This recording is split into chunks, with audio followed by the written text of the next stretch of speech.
अगर आज भी नहीं जागे तो फिर कभी भी नहीं जागोगे। सुनो सुनो सुनो भाइयों और बहनों, आज दोपहर 12 बजे क्वीनस पार्क में एक जनसभा का आयोजन होगा, जिसमें हमारे जाने माने नेता, देशभक्त, अहिंसा के पुजारी इब्राहिम अली जी जनता को संबोधित करेंगे और फिर उसके बाद पूर्ण स्वराज की मांग को लेकर हम एक अहिंसक जुलूस निकालेंगे। जन जागृति और अपनी मांग को सरकार तक पहुंचाने के उद्देश्य से हम सब चलेंगे। आप सबसे अनुरोध है, आप सब भी इसमें शामिल हो। सुनो सुनो सुनो देशभक्तों, सुनो आजादी के दीवानों, सुनो।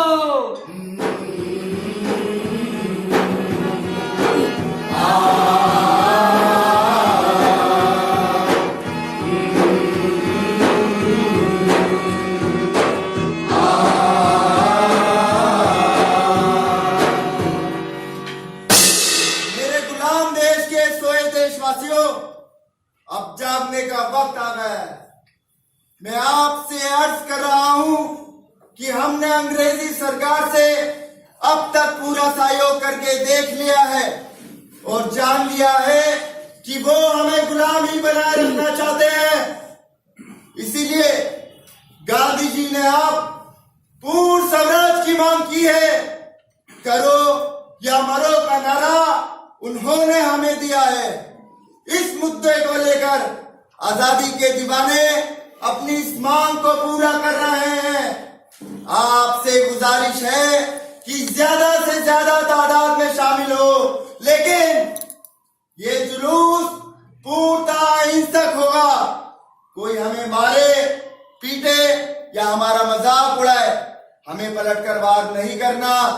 भाइयों, कोई हमें गोलियां चलाए, कोई हमें लाठी से मारे, फिर भी पलट कर वार नहीं करना। अहिंसा में हिंसा से अधिक प्रतिहिंसा होती है। भाइयों, गांधी जी अब पूर्ण स्वराज की मांग कर रहे हैं। हम लोगों को साथ देना है। मैं देश के उन बहादुरों को ललकार रहा हूं जो देश की आजादी के लिए मर मिटने को तैयार है। अरे भाइयों, मरना तो एक दिन सभी को है, लेकिन देश के लिए मरना अपने जीवन को धन्य कर सकते हैं। कोई हमें लाठी से मारे या गोलियां चलाए, जब तक जान है बढ़ते जाना। और मैं आप सबसे आगे रहूंगा। जिसे मेरा साथ चलना हो चले, वरना मैं तो आगे ही बढ़ता चला जाऊंगा। क्या आप लोग तैयार हैं? हाँ, हम तैयार हैं। क्या आप लोग तैयार हैं? हाँ, हम तैयार हैं। वंदे मातरम, वंदे मातरम, वंदे मातरम, वंदे मातरम।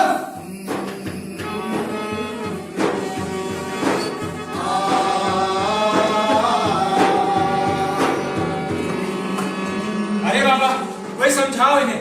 सब के सब कार के रूम में जा रहे हैं। आगे घुड़सवार पुलिस लगी है, मार मार कर कुचल देगी इन्हें। अजी महात्मा जी भी सत्याग्रह है। अगर जुलूस निकालने से स्वराज मिल सकता तो कब का मिल चुका होता। और देखो तो जुलूस में कौन लोग हैं? लौंडे लफंगे लेके फिरे है। शहर का कोई भी बड़ा आदमी शामिल नहीं है इसमें। अरे हंसते क्यों हो को? आज रंग चोखा मालूम होता है। अरे तुम पूछते हो हंसा क्यों? इसीलिए हंसा ना कि इन्होंने कहा कि कोई बड़ा आदमी नहीं है जुलूस में। बिल्कुल, बता दो कोई है? अरे बड़े आदमी जुलूस में काहे को आने लगे? उन्हें जरूरत ही क्या है? उन्हें इस राज्य में कौन सा आराम नहीं है? बड़ी बड़ी गाड़ियों में घूमते हैं, बंगलों में रहते हैं, दावतें उड़ाते हैं। उन्हें तकलीफ ही क्या है?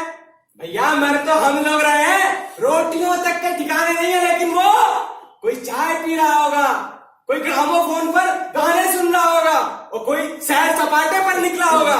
यहाँ पुलिस की लाठी खाने वो क्यों आने लगे? अरे तुम नहीं समझोगे ना। जिस काम में चार बड़े आदमी अगुआ नहीं होते, उसकी धौक सरकार पर नहीं बैठती। अरे इन बातों का समझाने का ठेका तुम्हें नहीं लिया है। इन्हें बड़ा आदमी कौन बनाता है? इन्हें बड़ा आदमी बनाता कौन है? हम ही इन्हें बनाते हैं और हम ही बिगाड़ते हैं, या फिर कोई आसमान से उतर कर आता है? नहीं ना। कितने ही ऐसे लोग जिन्हें कल तक कोई पूछता तक नहीं था, आज हमारे बनाए बड़े आदमी बन गए। और आज जब मोटरों पर निकलते हैं तो हमें शिकारत की नजरों से देखते हैं, नीच की नजरों से देखते हैं हमें। ये तो तकदीर की खूबी है कि जिसकी जरा बढ़ती हुई उसी ने हमसे नजरें फेरी। कुछ भी हो, लेकिन मान्यता इन्हीं लोगों को मिलती है। अरे भाड़ में जाए ऐसी मान्यता। भाई हमारा बड़ा आदमी तो वो जो लंगोट बांधे नंगे पैर घूमता हो, जो हमारी दशा सुधारने के लिए जान हथेली पर लिए घूमता हो। और हमें और किसी बड़े आदमी की जरूरत नहीं है भैया। बात सही है नहीं। इन्हीं लोगों ने हमारी मिट्टी खराब कर रखी। इन्हें सरकार ने थोड़ी सी जगह क्या दे दी, ये लगे उन्हीं के दम भरने। भैया दरोगा बड़ा जल्लाद है। चौराहे पे पहुंचते ही हंटर लेकर फिर पड़ेगा। अभी जो बक करके बोल रहे हो ना, तब देखना कैसे तुम दबा के भागोगे।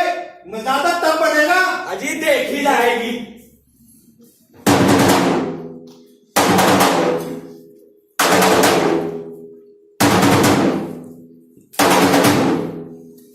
क्या मुसीबत है? इन अफसरों के क्या मैं ही मिलता हूँ क्या? किसी और के इस तरह के काम के लिए तैनात नहीं किया जा सकता क्या?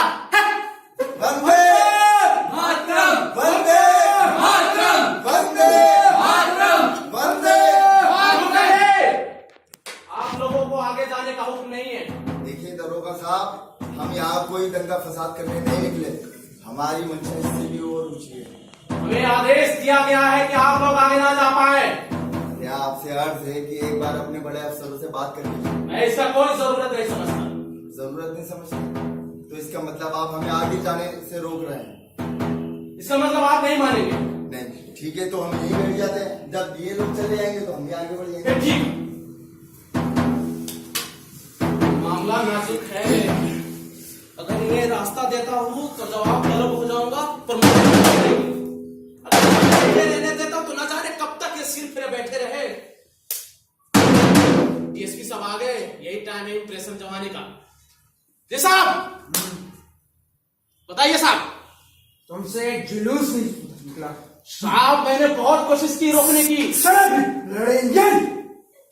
ठीक है साहब, मैं अभी करता हूँ इन लोगों का काम तमाम। आप रुकिए साहब। यहाँ से जुलूस आगे नहीं जाना चाहिए। ठीक है साहब। इब्राहिम साहब आप अभी जाइए, जल्दी जाइए आप। देखिए, मैं समझ चुका हूँ आप अपने बंदूकों के जोर से हमें आगे जाने से रोक सकते हैं, लेकिन आप हमें यहाँ से बैठने का कोई अधिकार नहीं है। हमें डीएसपी साहब का हुक्म आया है कि आप जल्द से जल्द यहाँ से जाए। जाने पर वो दिन कब आएंगे जब हमारे भाई बंधु ऐसे हुक्मों की तारीफ बजाने से साफ इनकार कर देंगे। जिसकी मंशा गुलामी की जंजीरों में जकड़ रखी है। तो आप नहीं मानने वाले ना?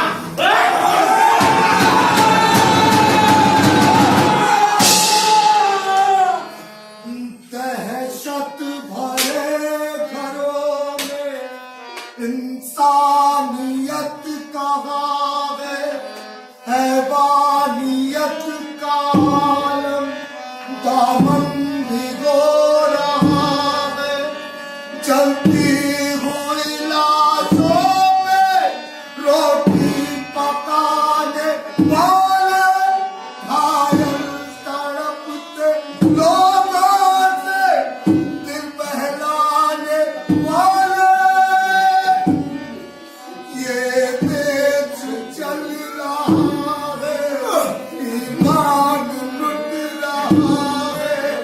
दंगे फसाद में ये मुल्क बट रहा है, दंगे फसाद में ये मुल्क बट रहा है।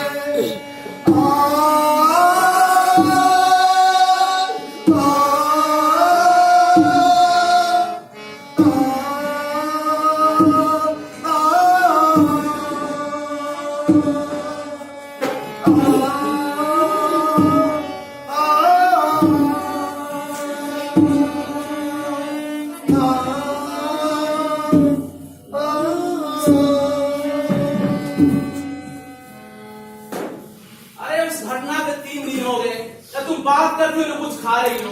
मैं क्या करता उस वक्त? डीएसपी साहब मेरे पीछे खड़े थे, अगर मुझे रास्ता नहीं देता तो मेरी जान मुसीबत में फंसती। तो तुम कम से कम इतना तो कर ही सकते थे ना कि उनके ऊपर डंडे न चलाने देते। अरे तुम्हारा काम क्या निहत्थे पे डंडे चलाना है? तुम बात नहीं समझ रही हो। मैं खूब समझती हूँ। पीछे डीएसपी जो खड़े थे, तुमने सोचा होगा ऐसी कारगुजारी दिखाने का अवसर फिर कहाँ मिलेगा? अरे तुम्हें क्या लगता है उस दल के अंदर कोई भला आदमी ना था? उसमें ऐसे कितने आदमी थे जो तुम जैसों को नौकरी पे रख लेते, और पढ़ाई लिखाई में तो ज्यादातर तुमसे अव्वल ही होंगे। और एक तुम हो कि इनके ऊपर डंडे चलाते गए, यहाँ तक कि घोड़ों से कुचलवा दिया बेचारों को। वहां जगह वाह। अरे डीएसपी साहब ने मेरा नाम नोट कर लिया है। अरे सच कह रहा हूँ, सुना तुमने? अरे व्यवहारिक होकर सोचो, ये भगवान साहस सजनता सब आदर्श की बातें हैं, सुनने सुनाने में अच्छी लगती है, परंतु आदमी करता वही है जिसमें उसका फायदा होता है। अजी तुम अभी तक खुश नहीं हो? तुम्हारा नाम जरूर नोट कर लिया होगा, और हो सकता है कि तुम्हें तरक्की भी मिल जाए, लेकिन ऐसी तरक्की का क्या फायदा जहां तुम्हारे हाथ किसी निर्दोष के खून से रंगे हो? तुम्हें क्या लगता है ये तुम्हारी कारगुजारी का इनाम है? नहीं, ये तुम्हारे देशद्रोह की कीमत है, समझे? देशद्रोह की कीमत। तुम्हारी कारगुजारी का इनाम तो तब तुम्हें मिलता जब तुम किसी हत्यारे को पकड़ के ले आते या किसी चोर को दबोच डालते। साहब ये लिफाफा लाए। लो, आ गया तुम्हारा तरक्की का परवाना। अब तो बहुत खुश होगे ना तुम? तुम फिर बहक करने लगी। कल जुलूस निकलने वाला है फिर से।